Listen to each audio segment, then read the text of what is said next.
Dans la mythologie grecque, l'enfer est très différent de l'idée qu'on se fait d'un monde fondé sur la peur du feu éternel. Rien à voir avec l'image populaire d'un lieu de flammes et de torture comme on l'imagine dans les traditions judéo-chrétiennes ou dans certaines œuvres modernes.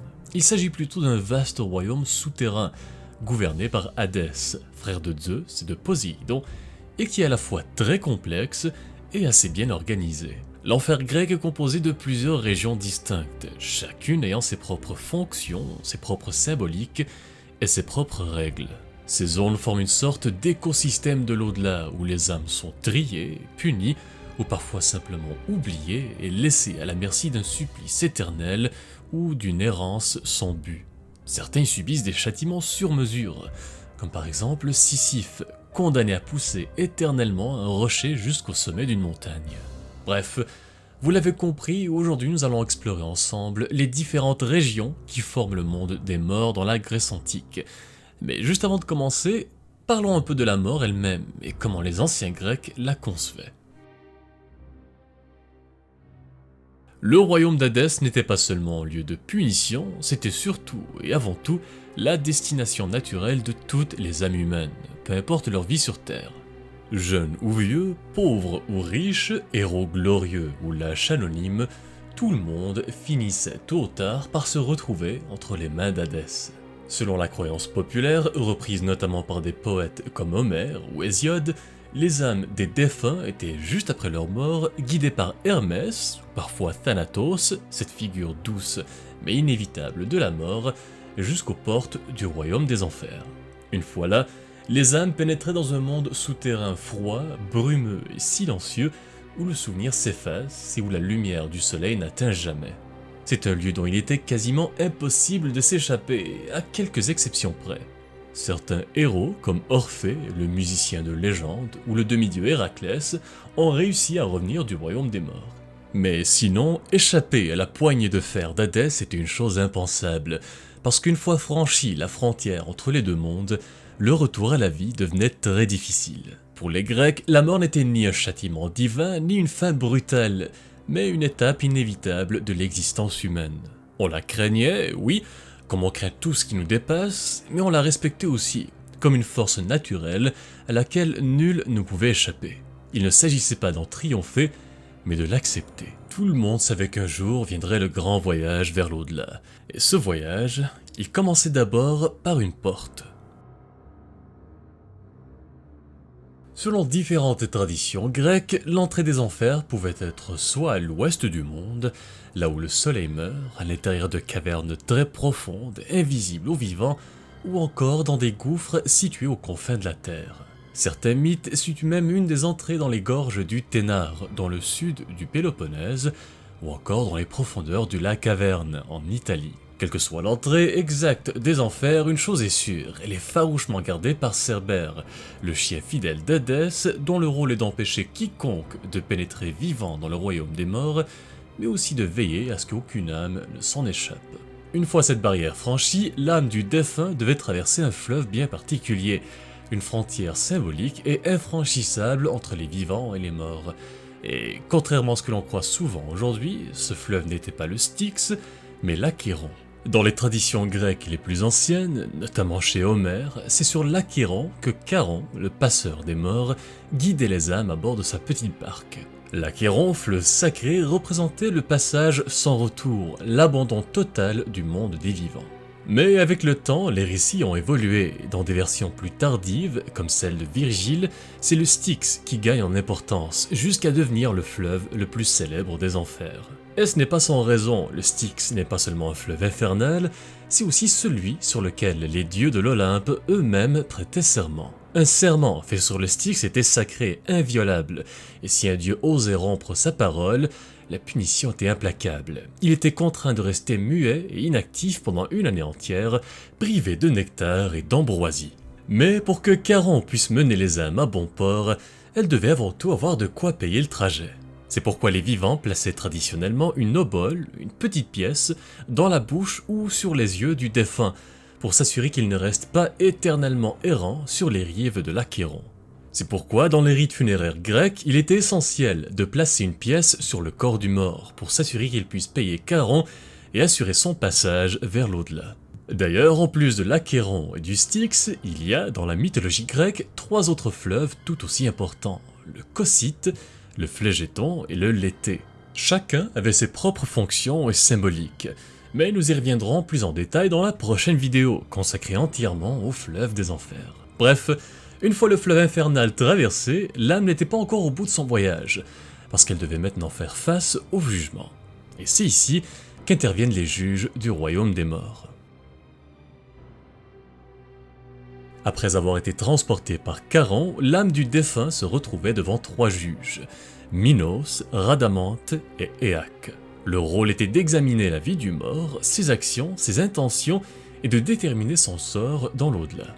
Ces 3 juges avaient été, de leur vivant, des rois mortels. Rhadamante, originaire de Crète, jugeait les âmes venant d'Asie.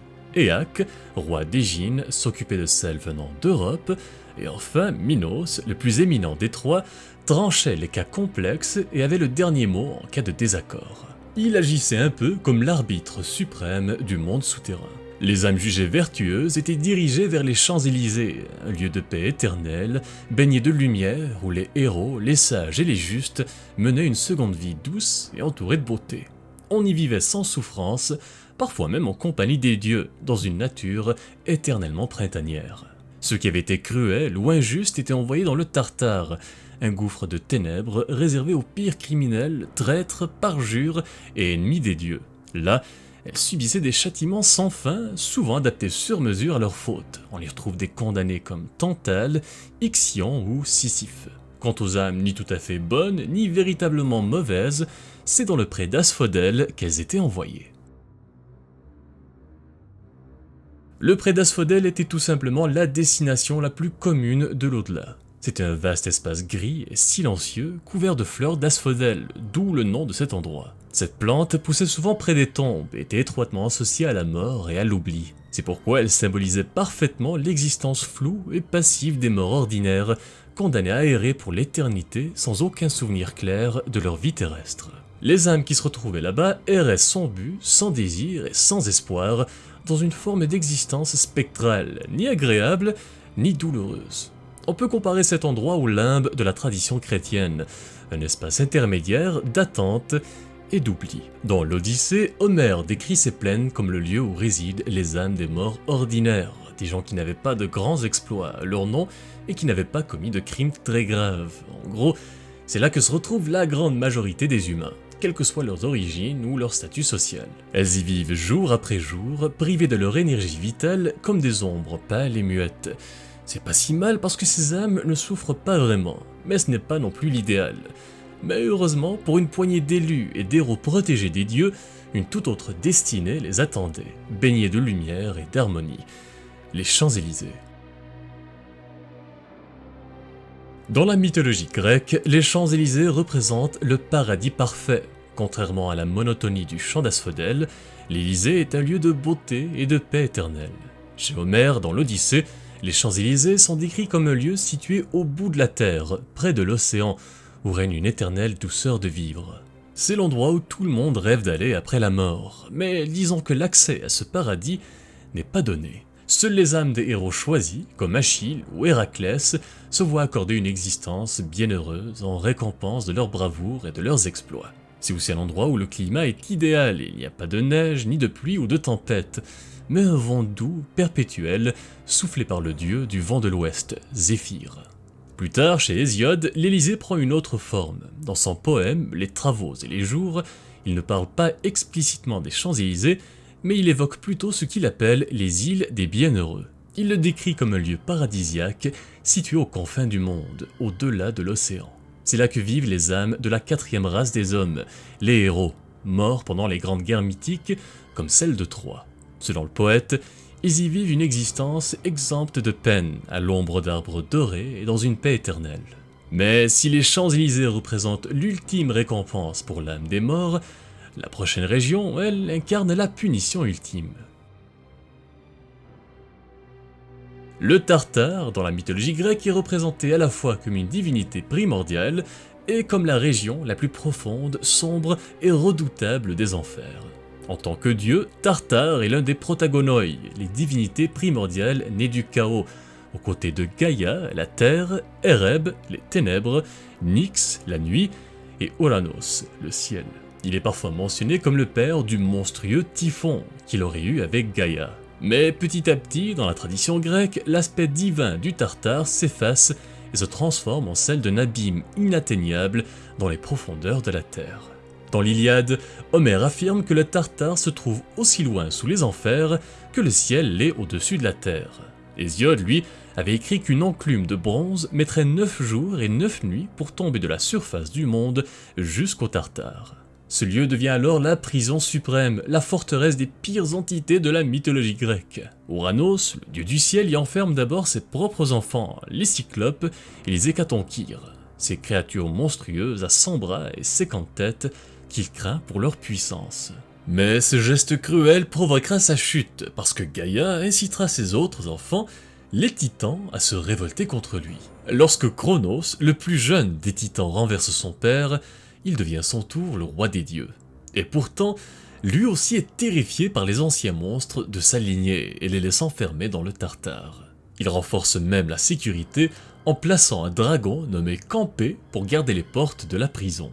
Plus tard encore, après la Titanomachie, la grande guerre entre les titans et les Olympiens menée par Zeus, les titans vaincus sont enfermés à leur tour dans le Tartare, derrière d'immenses murailles de bronze, et surveillés, ironiquement, par ceux qu'ils avaient autrefois méprisés, les hécatonchires, désormais devenus leurs geôliers.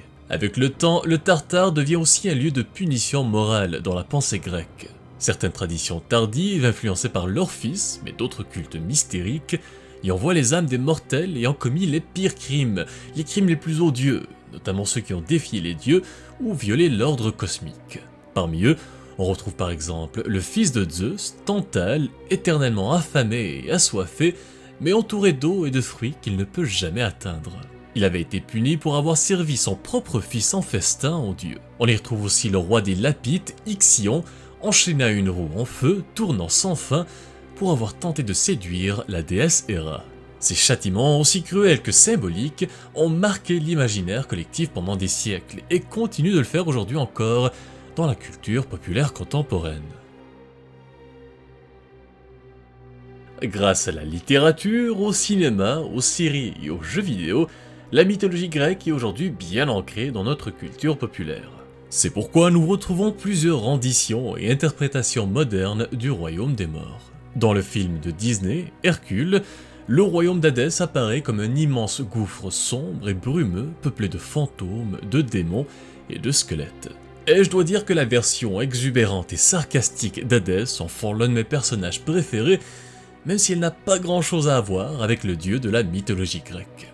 Sinon, dans le film Percy Jackson, le voleur de foudre, basé sur le roman de Rick Riordan, l'enfer est situé sous Los Angeles, et l'entrée ne se trouve plus dans un gouffre mystérieux, caché dans les entrailles de la Terre, mais plutôt dans un studio d'enregistrement où un portail mène directement au royaume souterrain. Pareil, dans les jeux vidéo, le royaume d'Hadès est souvent revisité et adapté. Prenons par exemple le jeu Hades du studio Supergiant Games, un jeu où l'on incarne Zagreus, le fils d'Hadès, qui tente de s'échapper du royaume souterrain en traversant plusieurs zones, en commençant par le Tartare, jusqu'à la sortie. Bref, des exemples d'interprétation de l'enfer dans la mythologie grecque, il en existe beaucoup, et je vous invite, comme d'habitude, à partager vos propres références avec nous dans les commentaires.